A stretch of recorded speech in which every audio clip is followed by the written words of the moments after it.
Welcome to The Explainer. We're always asking ourselves, where do good ideas really come from? Well, today we're going to dig into the surprising truth about innovation. You know the image, right? A lone genius, an apple bonks, Newton on the head, Archimedes shouting Eureka in the bathtub. It's this powerful, compelling story. But here's the thing.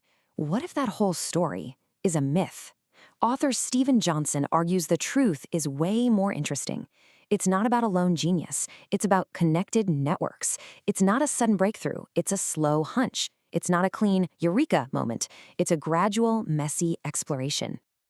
All right, so here's how we're going to break this down. First, we'll explore something called the adjacent possible. Then, we'll get into why slow hunches beat those eureka moments. We'll also talk about why making mistakes is actually a good thing. And finally, how you can use all this to spark your own great ideas. All right, first up, exploring the adjacent possible. The big idea here? Innovation isn't some kind of magic trick. It's a remix. So this term comes from a scientist named Stuart Kauffman. Just think of it as, well, everything you can possibly create with the parts you already have.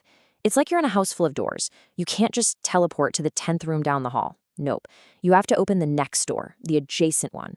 And once you're in that new room, boom, a whole new set of doors appears. That's innovation.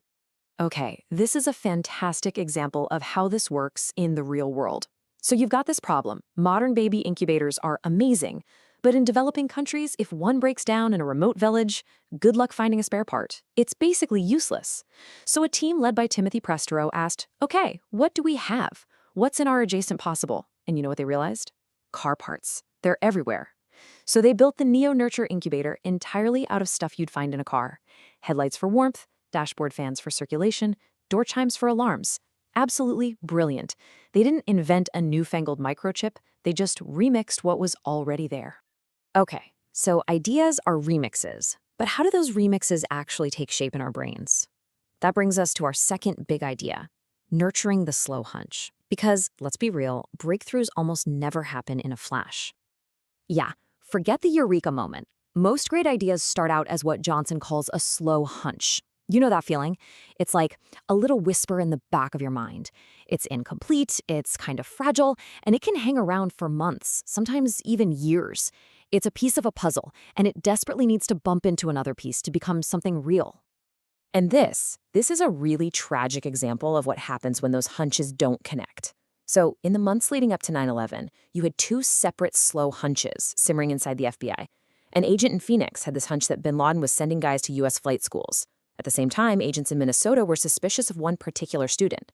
Both were pieces of the same terrifying puzzle. But the FBI system was so closed off, so siloed, the two pieces never touched. The dots were never connected. It's a brutal lesson. A hunch that can't connect with other hunches is just a dead end. This idea of connection leads us right into our next two key patterns, the incredible power of being wrong, and why open, shared spaces are where the magic really happens. I love this quote. Being right keeps you in place. Being wrong forces you to explore. Think about it. When you're sure you're right, you stop looking for other answers. You're done. But when you make a mistake, suddenly you're forced off the well-worn path. You have to explore new possibilities, and that's often where the truly groundbreaking ideas are hiding.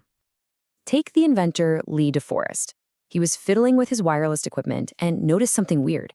A nearby gas flame would flicker when his device was on.